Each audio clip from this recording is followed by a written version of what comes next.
Franklin D. Roosevelt entered World War II with moral boundaries he never fully abandoned, even as the war forced him into compromises that troubled allies and critics alike. Those lines were not theoretical. They were tested repeatedly under pressure. By the middle of the war, Roosevelt was leading a nation fighting alongside partners whose systems and methods often clashed with American ideals. Cooperation was unavoidable, yet Roosevelt believed cooperation did not require surrendering every principle. That belief guided his decisions more than later narratives usually admit.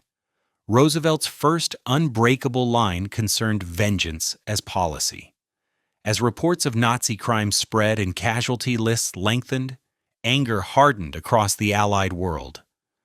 Demands grew louder for Germany to be crushed permanently, stripped of economic capacity, carved apart, and reduced to a state where recovery would be impossible. The argument sounded persuasive in wartime. A broken enemy could not rise again. Roosevelt refused that logic. The memory of 1919 sat heavily in his thinking. The punitive peace after the First World War had not produced stability. It had produced bitterness, economic collapse, and political extremism. Roosevelt believed repeating that pattern would guarantee another catastrophe, even if the short-term desire for punishment felt justified. That belief shaped American planning long before victory arrived.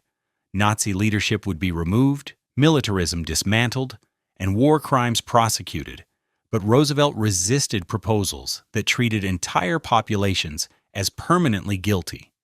He distinguished relentlessly between regime and society, a separation many considered unrealistic after years of total war.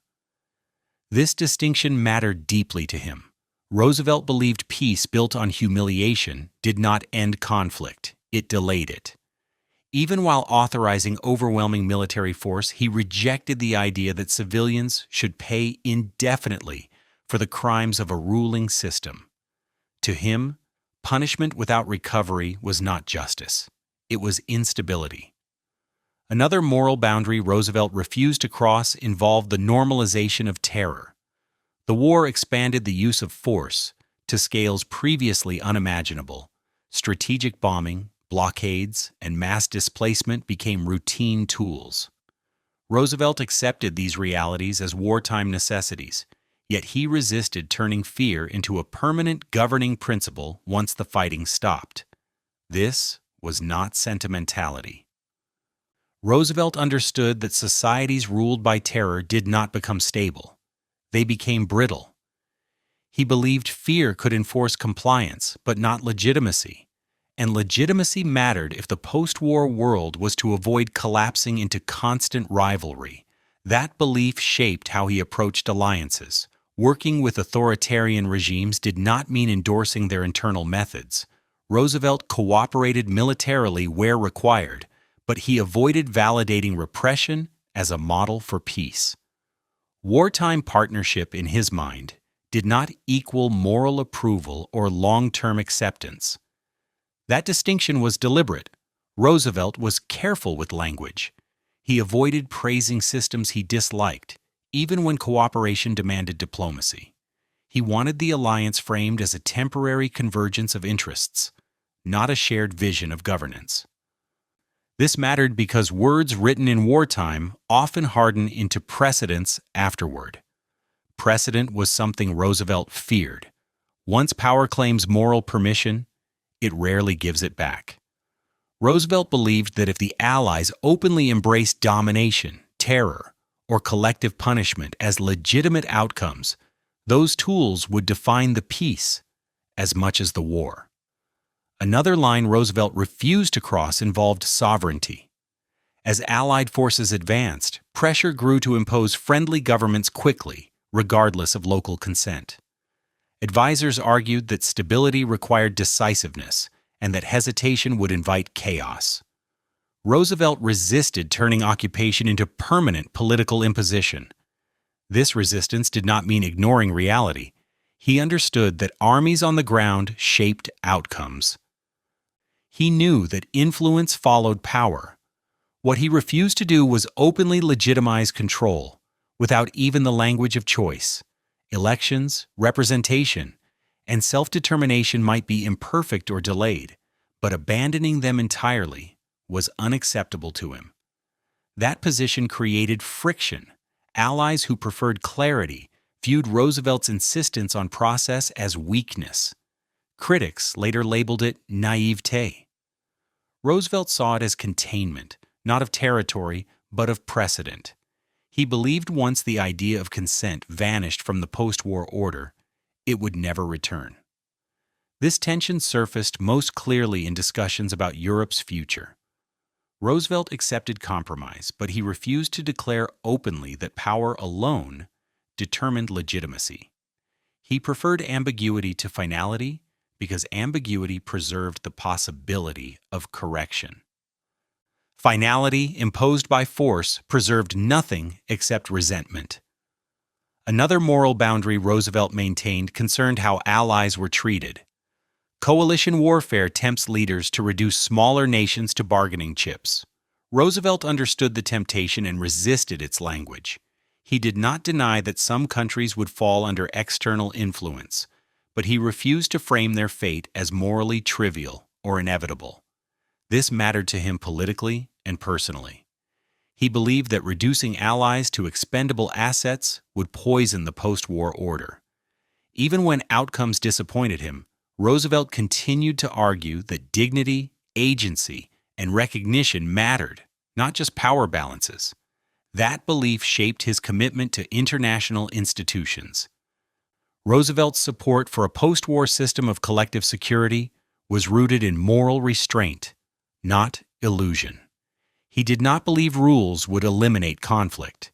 He believed they could slow the rush toward domination and create pauses where force was not the first answer.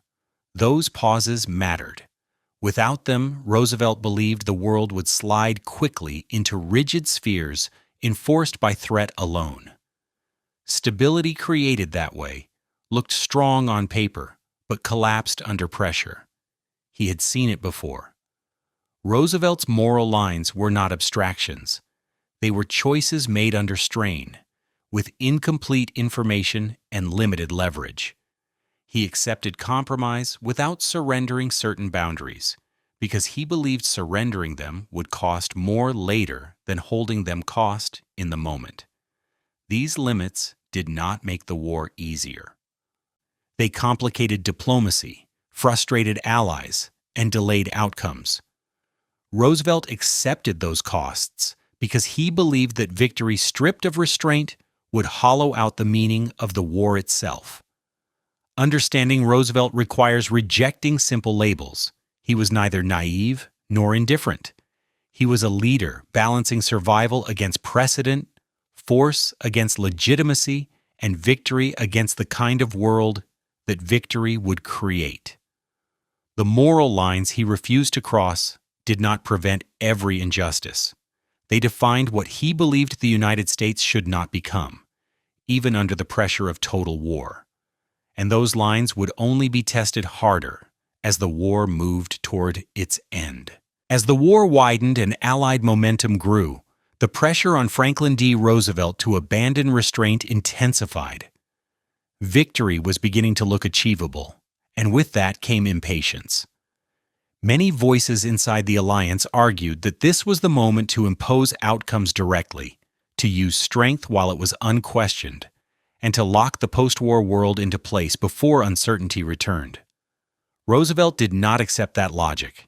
By 1943 and 1944, Roosevelt was operating inside a narrowing corridor of choices. Military success gave him leverage, but it also raised expectations. Advisors, generals, and foreign leaders pushed for cleaner solutions and harsher guarantees, often framing moral restraint as an unnecessary luxury once survival was assured. Roosevelt saw something else. He believed that the moment power becomes easiest to use is often the moment it does the most damage. Winning the war did not erase the consequences of how it was won, and Roosevelt understood that decisions made under the glow of victory would shape decades that followed. One of the clearest moral boundaries he refused to cross during this period involved collective punishment. As Allied bombing intensified and the scale of Nazi crimes became impossible to ignore, anger hardened into policy proposals. Some plans went far beyond dismantling the Nazi system and holding leaders accountable. They envisioned permanent economic ruin, territorial fragmentation, and conditions designed to keep Germany weak for generations. Roosevelt pushed back. The memory of the interwar collapse shaped his response. He had watched how economic desperation and humiliation fed political extremism after the First World War. That experience convinced him that punishment without recovery was not stability. It was preparation for the next conflict. This belief guided his thinking even while the war raged. Removing Nazi leadership was non-negotiable. Eliminating militarism was essential. Prosecuting war crimes mattered. What Roosevelt rejected was the idea that entire populations should be condemned indefinitely for the actions of a regime they did not freely choose. That refusal demanded discipline. Public anger was real and justified. Political pressure rewarded harshness, not restraint. Roosevelt absorbed that pressure and still resisted transforming vengeance into doctrine. He believed indulging that impulse would poison the peace long after the battlefield fell silent. Another moral line Roosevelt maintained involved how brutality was normalized. Total war blurred distinctions that earlier generations had tried to preserve. Civilians became targets, infrastructure became battlefields, and suffering reached industrial scale. Roosevelt accepted that grim reality as unavoidable during the conflict, but he resisted allowing it to define what came after. Fear, in his view, could not become the foundation of peace. This perspective shaped how he interacted with authoritarian allies. Roosevelt cooperated with them because necessity demanded it, not because he accepted their methods as legitimate or enduring. He avoided public language that framed repression as acceptable or inevitable, even when diplomatic convenience tempted him to do otherwise. Words mattered to him. Language used during war hardens into precedent once peace arrives. Roosevelt understood that endorsing domination or terror, even indirectly, would legitimize those tools beyond the emergency that justified them. This restraint carried costs. It frustrated partners who wanted certainty and angered critics who wanted faster, firmer outcomes. Roosevelt accepted those tensions because he believed that clarity achieved through coercion would produce instability rather than order. Another boundary Roosevelt refused to cross involved the open acceptance of spheres of influence as moral fact. He knew power shaped outcomes. He knew armies on the ground mattered more than declarations. What he resisted was turning that reality into an explicit principle of legitimacy. Once conquest became openly acceptable, he believed, the war's moral claims collapsed. That belief placed him at odds with more hard-edged approaches. Some leaders argued that decisive control reduced future conflict, that ambiguity invited chaos. Roosevelt believed the opposite. He believed locking in unjust outcomes would guarantee resentment, resistance, and future instability. Ambiguity, in his view, preserved room for correction. This thinking extended to smaller nations caught between great powers. Roosevelt understood they could not all be protected fully, yet he resisted framing them as disposable. He objected to language that reduced countries to bargaining chips, even when compromise proved unavoidable. This distinction was not symbolic. Roosevelt believed that dignity and recognition mattered, even when outcomes disappointed. He refused to celebrate arrangements that stripped nations of agency, and he resisted presenting such outcomes as moral victories. That resistance shaped his broader vision for the post-war world. Roosevelt's commitment to international cooperation was rooted in restraint, not optimism. He did not believe institutions would eliminate conflict. He believed they could slow escalation, create pauses, and make domination less automatic. Those pauses mattered more than guarantees. Without shared frameworks, Roosevelt believed the world would revert quickly to rigid hierarchies enforced by threat alone. That kind of order looked stable until pressure tested it, and history suggested pressure always returned. These moral limits were not naive hopes detached from reality. Roosevelt understood that restraint could be exploited. He knew ambiguity allowed others to move faster. He accepted those risks because the alternative, a world openly governed by force alone, seemed to him more dangerous. This calculus placed him in a shrinking position. As the war progressed, Roosevelt faced increasing domestic pressure to demonstrate clear gains and tangible outcomes. Victory invited demands for closure, for visible proof that sacrifice had delivered control and certainty. Roosevelt resisted reducing the war's meaning to spoils and dominance. He believed how the war ended mattered as much as who won it. This belief explains why his diplomacy often appeared cautious or frustrating. He preferred process over proclamation, evolution over imposition. These choices were not accidents. They were expressions of boundaries he refused to erase. Understanding Roosevelt at this stage requires abandoning simple judgments. He was not blind to power. He was not indifferent to outcomes. He was choosing restraint where others chose force, accepting uncertainty where others demanded finality. Those choices did not prevent every injustice. They preserved a distinction between victory and domination that Roosevelt believed had to survive the war, even if it could not fully control what followed.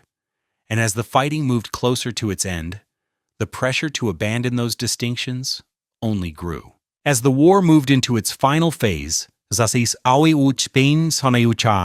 strain on Franklin D. Roosevelt's moral framework became more visible and more personal. Allied armies were no longer fighting for survival. They were advancing with momentum, and that momentum created a powerful temptation to settle questions permanently, quickly, and by force. This was the moment when restraint became hardest to defend. By late 1944 and early 1945, Roosevelt understood the military reality clearly. Control followed armies, not speeches. Occupation determined outcomes long before treaties were signed. He did not deny that fact in private, and he never pretended diplomacy alone could reverse it. What he refused to do was sanctify it. Roosevelt accepted that power shaped the post-war world, but he rejected the idea that power alone should define legitimacy. That distinction guided how he approached the final conferences of the war, where borders, governments, and futures were discussed under the shadow of advancing armies. Language mattered more than many realized. Roosevelt avoided phrasing decisions as permanent settlements imposed by victors. He preferred provisional arrangements, transitional authorities, and commitments to future processes, even when he knew those processes might be compromised or delayed. To him, abandoning the language of choice entirely would mean conceding that force had replaced principle as the only standard. And once that concession was made, it could not be reversed. This approach frustrated allies who wanted certainty. Some believed clarity would prevent future conflict. Roosevelt believed clarity achieved through coercion would do the opposite. Locking in outcomes without legitimacy, in his view, guaranteed resentment, resistance, and eventual instability. Ambiguity preserved space. Another moral line Roosevelt refused to cross during this period involved the deliberate use of deprivation as a tool of control. Economic warfare had been a reality throughout the conflict, and Roosevelt accepted blockades and disruption as necessary to defeat Germany. What he resisted was turning hunger, ruin, and scarcity into permanent policy once victory arrived. He had seen where that led. The interwar years offered a clear warning. Economic collapse did not pacify defeated societies, it radicalized them. Roosevelt believed repeating that pattern would almost certainly produce another generation of extremism, no matter how thorough the military victory appeared. This belief shaped his thinking even as the war was still being fought. Removing Nazi leadership was essential. Dismantling militarism was necessary. Holding criminals accountable mattered. What Roosevelt rejected was the idea that entire societies should remain deliberately impoverished as a form of insurance. Punishment without recovery, in his view, was not security. That position placed him at odds with harsher instincts inside the alliance. Calls for permanent economic controls and enforced weakness sounded appealing to those exhausted by war. Roosevelt resisted them because he believed desperation was more dangerous than recovery. Another boundary Roosevelt maintained involved the normalization of coercion. The war had expanded the acceptable use of force dramatically. Extraordinary measures became routine under pressure. Roosevelt worried about what would happen if those measures were allowed to define peace. Emergency tools, once normalized, rarely disappeared. This concern shaped his insistence on post-war frameworks. Roosevelt did not imagine international institutions as cures for conflict. He saw them as brakes, mechanisms that slowed escalation, introduced delay, and made domination less automatic. Even flawed systems, in his view, were better than a world where power moved unchecked. That belief explains his persistence. Even as alliances strained and trust eroded, Roosevelt continued pushing for structures that imposed limits on victory itself. He believed the absence of such limits would make future wars inevitable, regardless of who claimed to have won the last one. These ideas increasingly isolated him. As the war neared its end, Roosevelt was negotiating with leaders who did not share his assumptions about restraint. He was also contending with domestic pressure that demanded visible gains and clear outcomes. Sacrifice demanded proof, and proof often took the form of control. Roosevelt resisted reducing victory to possession. He accepted compromise without surrendering principle. He accepted influence without endorsing domination. These distinctions were subtle, but they mattered deeply to him because they shaped what kind of precedent the war would leave behind. Precedent was the real battlefield now. Roosevelt believed future leaders would look back at how this war ended and draw lessons about what power permitted. If domination, punishment, and coercion were openly celebrated, they would become acceptable tools. If restraint survived, even imperfectly, it would remain possible to argue for limits later. That possibility mattered more than certainty. Roosevelt knew restraint could be exploited. He knew ambiguity could be abused. He accepted those risks because the alternative, a world where victory erased all moral boundaries, seemed to him far more dangerous. This was not optimism. It was calculation, shaped by history. Roosevelt had watched rigid settlements collapse before. He had seen how humiliation bred extremism and how fear created brittle systems. He believed that preventing those patterns required restraint at the very moment when restraint felt most inconvenient. That conviction guided his final wartime diplomacy. As the fighting drew closer to its end, Roosevelt's physical strength declined, but his insistence on boundaries did not. He continued to argue that legitimacy mattered, that recovery mattered, and that victory without limits would eventually consume itself. These beliefs did not guarantee positive outcomes. Eastern Europe still fell under authoritarian control. Tensions hardened quickly. The post-war world fractured faster than Roosevelt hoped, yet those results do not erase the choices he made. They clarify them. Roosevelt did not believe he could control every outcome. He believed he could control what the United States endorsed, legitimized, and normalized at the moment of victory. That distinction shaped everything he did in the war's final stretch, and it set the stage for the final test of those moral lines, a test that would come as his health failed and responsibility for enforcing restraint began to pass to others. By the final months of the war, Franklin D. Roosevelt was operating under pressures that stripped away any remaining illusions about how fragile restraint really was. His health was deteriorating, time was collapsing, and the balance between military reality and moral principle was becoming harder to maintain with each passing week. This was the phase when many expected him to give in. Allied armies were deep inside Europe, Germany's defeat was inevitable, and the temptation to settle everything by force was overwhelming. For many leaders, this felt like the moment to lock in outcomes permanently, to remove uncertainty, and to treat victory as final permission. Roosevelt still refused. Even as his physical strength declined, his resistance to crossing certain moral lines did not. He understood that occupation would shape political outcomes, yet he continued to resist declaring occupation itself as moral justification.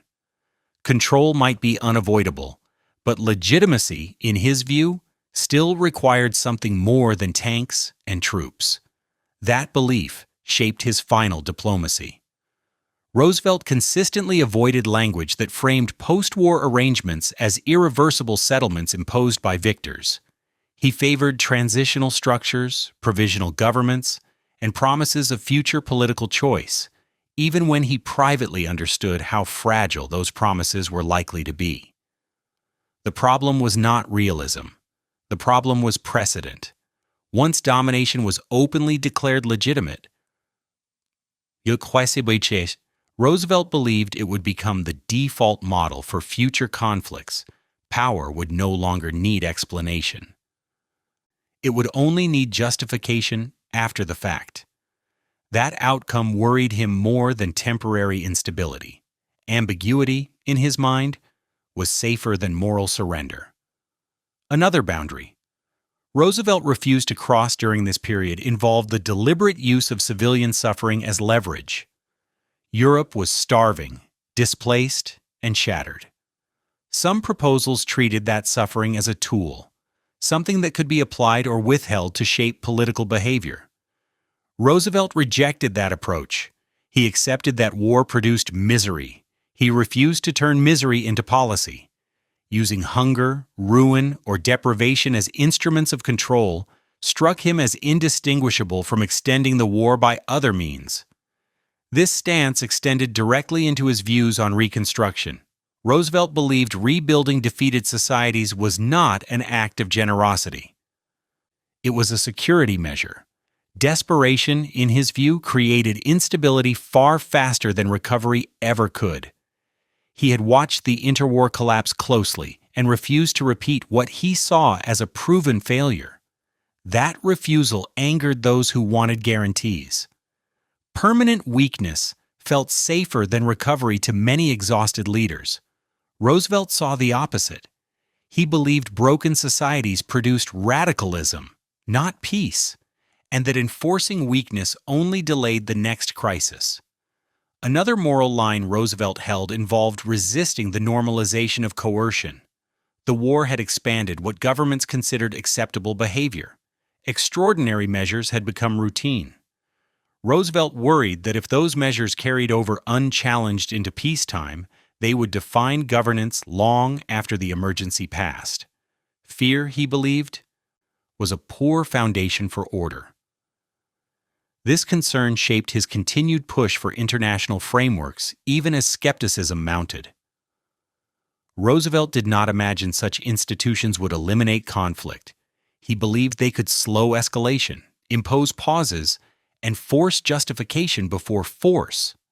That pause mattered deeply to him. Without it, Roosevelt believed the post-war world would harden quickly into rigid spheres enforced by threat alone. That kind of order appeared stable until pressure tested it, and history suggested pressure always returned. These positions increasingly isolated him. Roosevelt was negotiating with leaders who did not share his assumptions about legitimacy or restraint. He was also facing domestic pressure to deliver clear victories, visible gains, and unquestionable results. Ambiguity looked weak. Restraint looked risky. Roosevelt accepted those perceptions. He believed leadership required absorbing criticism to preserve boundaries that others were willing to erase. He accepted uncertainty where others demanded finality, because finality achieved through coercion seemed to him inherently unstable. This was not idealism detached from power. Roosevelt understood that his limits would be tested and likely bent once the war ended. He understood that power fills vacuums quickly. What he refused to do was legitimize that process in advance. That refusal mattered. It meant the United States did not openly endorse domination as a moral good at the moment of victory. It meant restraint remained part of the language of peace, even as reality often contradicted it. As Roosevelt's health worsened, enforcing these boundaries became harder. He could argue and persuade, but he could not guarantee continuity. The war was ending, yet the peace was not fully shaped, and the responsibility for carrying restraint forward was beginning to shift. That transition would reveal just how dependent moral limits can be on the individuals who insist on them. Roosevelt's lines held while he could defend them. What followed would show how quickly they could be tested once that defense weakened, and that is where the final consequences of his restraint would become impossible to ignore. The final moral line Roosevelt refused to cross only becomes fully clear when viewed against his own awareness that he would not be there to defend it. By early 1945, Franklin D. Roosevelt knew his health was failing, his time was limited, and the shape of the post-war world would soon be decided by others. That knowledge did not soften his positions. It hardened them. This was no longer about negotiation tactics. It was about precedent. Roosevelt understood that wars do not only determine borders and governments. They establish habits. They teach future leaders what is permitted when victory is at hand. He believed that if this war ended with the open acceptance of domination as moral entitlement, that lesson would outlive every treaty and every alliance. That possibility disturbed him deeply. Throughout the conflict, Roosevelt had tolerated extraordinary measures because survival demanded them. He accepted censorship, mass mobilization, economic controls, and immense military violence because the alternative was defeat. What he refused to accept was the idea that these measures should define the peace simply because they worked in war. Emergency powers, in his view, were not virtues. They were risks that had to be dismantled once danger receded. This belief placed him increasingly at odds with the direction events were taking. As the war neared its end, the appetite for restraint declined rapidly. Leaders wanted closure. Populations wanted certainty. Victors wanted assurance that sacrifice had purchased control, not ambiguity. Roosevelt resisted that framing. He believed victory did not grant unlimited moral permission. Winning the war did not erase responsibility for what followed. Power, once treated as self-justifying, stopped recognizing limits, and Roosevelt believed that was how systems slid into permanent coercion without noticing the transition. This concern shaped how he spoke about the future. Even in his final months, Roosevelt continued emphasizing responsibility, obligation, and recovery rather than entitlement. He avoided language that framed dominance as deserved or inevitable. He insisted that legitimacy still mattered, even when legitimacy could not be immediately enforced. That insistence frustrated many. Critics argued that Roosevelt's restraint weakened American leverage and allowed authoritarian expansion. Roosevelt saw a different danger. He believed that abandoning restraint would erase the moral distinction between the United States and the systems it opposed. Winning by becoming what you fought, in his view, was not victory. It was corrosion. Another boundary Roosevelt refused to cross involved the idea of permanent enemies. He rejected defining entire nations as irredeemable, even after years of brutality.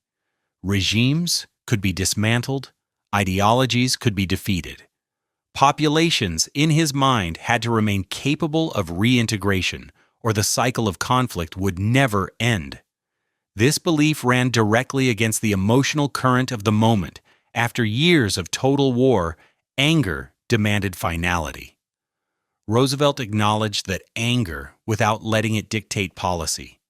He believed hatred hardened faster than peace, and that locking hatred into the post-war order would guarantee future instability.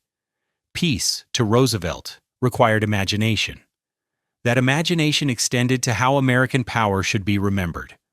Roosevelt did not want the United States to emerge as a global enforcer whose authority rested only on strength. He wanted American leadership associated, at least in principle, with limits. Limits mattered because they distinguished authority from domination. This is where Roosevelt's restraint is often misread. He did not believe restraint guaranteed good outcomes. He believed restraint preserved the possibility of better ones. Once domination was normalized, once coercion became virtue, the space for correction disappeared. That space mattered more to him than immediate control. Roosevelt accepted that some regions would fall under oppressive systems. He accepted that compromise would leave injustices unresolved. What he refused to accept was celebrating those outcomes as moral successes or embedding them openly into American policy. That distinction defined his final stance.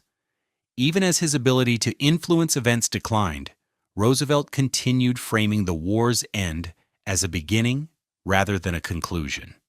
He spoke of responsibility extending beyond victory, of obligations that survived the battlefield, and of futures that could not be dictated entirely by force. These were not empty gestures. They were markers of a boundary he believed should not be erased, even if it could not be fully defended. Roosevelt understood that principles unsupported by power were fragile. He still believed they were worth preserving because once erased, they rarely returned. This restraint carried real costs. Others moved faster. Others claimed ground more decisively. Others defined outcomes with greater clarity. Roosevelt watched that happen without surrendering his position because he believed the long-term cost of abandoning restraint exceeded the short-term cost of maintaining it. He chose uncertainty over moral surrender. By the final weeks of his life, Roosevelt was no longer shaping events directly. He was shaping memory. He was trying to ensure that when the war was remembered, it would not be remembered as proof that power erased responsibility. He wanted the record to show that limits had been argued for, even if they were not always honored. That effort mattered because history rarely records hesitation kindly. It rewards decisiveness, control, and clarity. Roosevelt understood that his choices would be criticized precisely because they resisted those qualities. He accepted that judgment. Roosevelt believed leadership sometimes required refusing the most tempting options.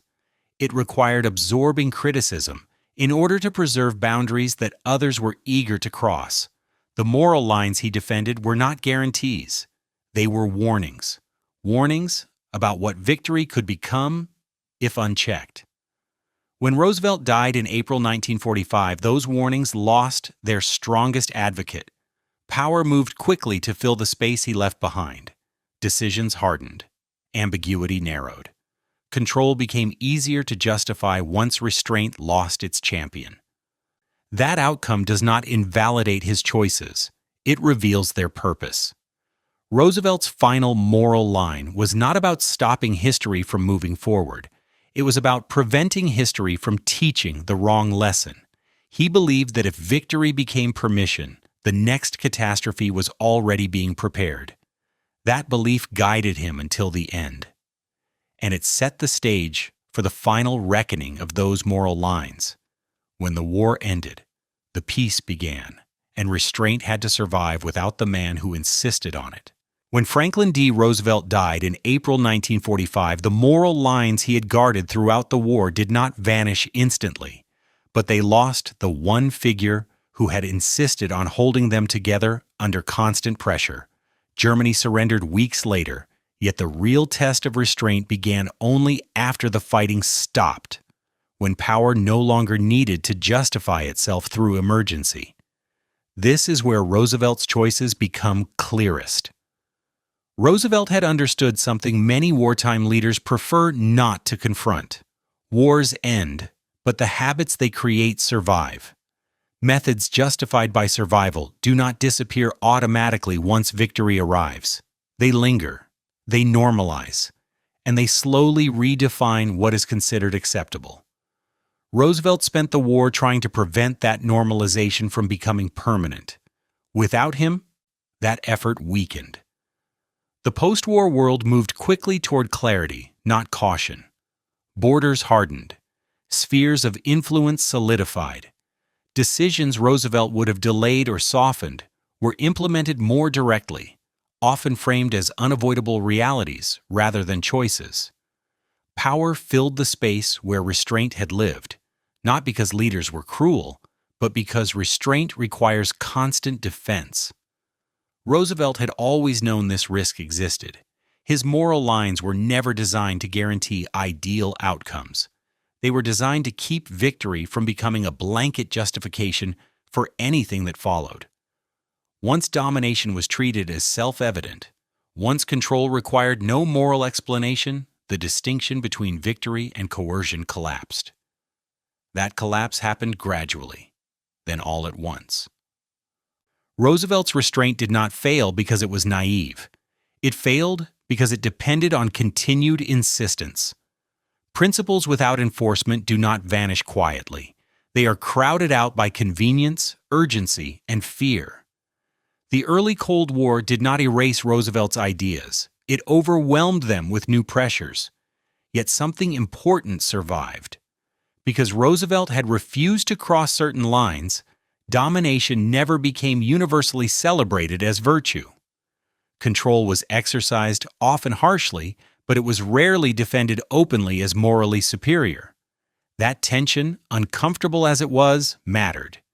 It preserved space for criticism, resistance, and eventual change. In that sense, his restraint endured indirectly. The world that emerged after 1945 was divided, suspicious, and unstable. But it was not openly unified around the idea that power alone conferred legitimacy. That argument was contested precisely because Roosevelt had insisted it should be. His refusal to cross certain lines kept the debate alive.